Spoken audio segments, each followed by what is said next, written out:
But yeah, Redondo, awesome neighborhood, and we got to move on to Hermosa Beach. Now, when we talk about Hermosa Beach, you referenced, as we were talking about, Redondo gives you this and this and this, but you did kind of make mention that Hermosa does take you back to a time when, a little bit more of a party vibe. That's not all that is within the neighborhood, but at the same time, you do reference and do remember those times. Tell me about going out in Redondo Beach. I'm sorry, Hermosa Beach, back in the day. A 22-year-old, 24-year-old. What that was like. I don't know if I can tell you too much. I can't incriminate myself, but let's just say no, it was a good time. Hermosa Beach is where you want to go for a good time. Mm. Best restaurants, awesome bars. They stay open really late. You have all of Pier Avenue that is lined with bars and restaurants. And so, yeah, I mean, for a young Lewis growing up in the South Bay, those were my stomping grounds. And also, like, they've got these gigantic festivals. I believe one of them is like a Memorial Day, and then another one is like a Labor Day. I mean, Yeah. and it extends, everywhere, and it's Yeah. it's really big, very never really any issues or whatnot. It's tons of people, but Yeah. yet at the same time, like, everything is kind of peaceful and harmonious or whatever. Fiesta Hermosa is coming up. We're like, okay, that's the Mhm. official start of summer. And then as Fiesta Hermosa comes back for Labor Day, I'm like, okay, summertime is over. But those are the Right. benchmarks that give us like our fun time. So yeah, Fiesta Hermosa is Hermosa. incredible. You get a lot of mom and pop. Yeah, they come out and set up tents. They block off all the streets. They have a little carnival set up with a bunch of yummy food and games. Yeah. It's a good time. When when March 2020 happened and things changed, I got to say, for me personally, yes, of course, it was a challenge for everybody. But one of the greatest things that all these neighborhoods, we're speaking on Hermosa right now, I love the outdoor dining that sort of happened. And I feel like I just want that to be, I would love that to be in every neighborhood. But like, there was certainly a thrill, or there is a thrill of eating and having like an outdoor, perfect weather for the most part throughout the year vibe. And Hermosa really gives me that in terms of when I go and get a drink or go have something to eat. A couple like memories I think of when I think of Hermosa. For one, when I turned 21, there's a place called the Bottle Inn. Of course, I went to the Bottle Inn when I turned 21. My aunt, my Nina, she took me there, and I like every time I see it, I'm like, wow, this is like a place that I became, like a grown up, 21 years old, which is a long time from now to then. And I also think about other experiences, being so close in the South Bay. Hermosa, myself, some cousins, we would go to the volleyball tournaments that they would have, and even be a part of them in some way. Like I felt like we were working on production. I don't know how this happened, but it happened. No, yeah, 100%. They have the AVP down there, right? So professional volleyball. Yeah, they have volleyball tournaments, surf competitions down there, and then during the summer they have summer concerts on the beach, which is incredible. Yeah, it's free to anybody who wants to come. They put up a big stage on the beach, and every Sunday there's an awesome concert. Yeah. How do you defer like Redondo to Hermosa? What do you describe differently, or are they pretty much the same yet different, or what do you think?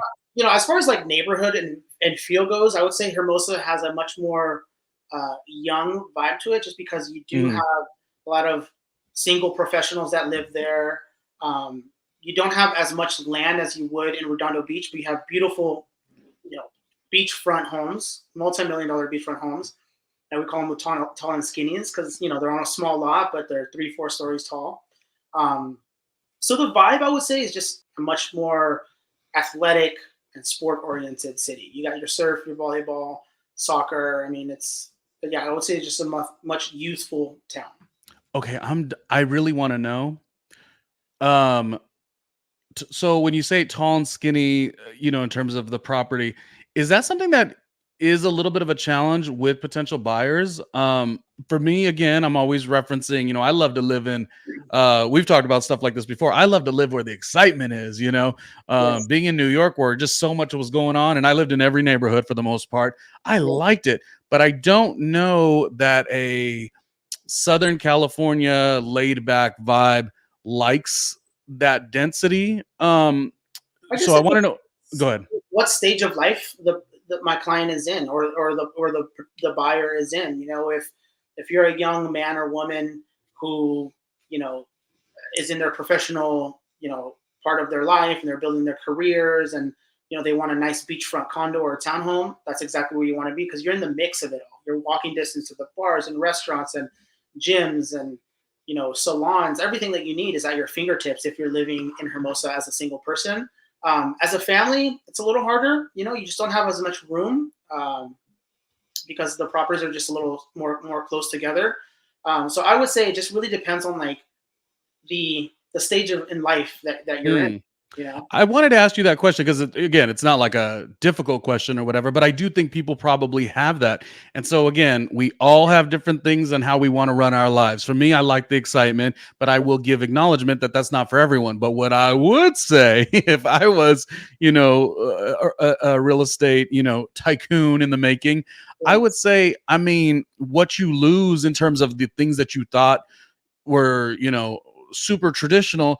I mean, don't think of like what your backyard looks like the beach is your backyard and there's all these other elements. So I think that's the thing that I love about learning about neighborhoods, talking about neighborhoods is like, it really isn't in a weird way. It's like a la carte. Like you get exactly what you want based on who you are. So again, you don't have this item, you might have this item.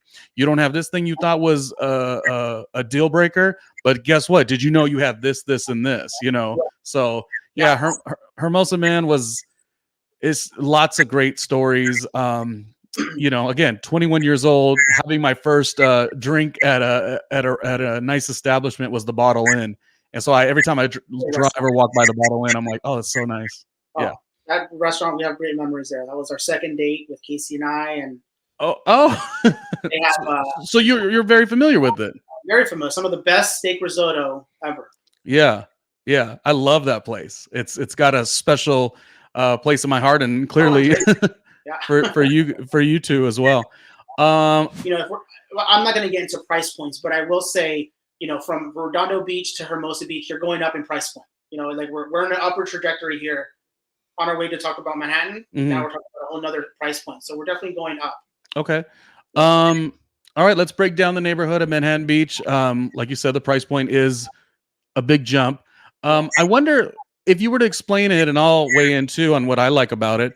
What are the things that Manhattan Beach offers that are just so different? What does Manhattan Beach bring? Because I feel like it brings a lot of things, and that's why it's probably what it is. No, it definitely does. And I would say Manhattan Beach is the product of Redondo and Hermosa having a baby. Say it again. Manhattan Beach is as if Redondo and Hermosa had a baby.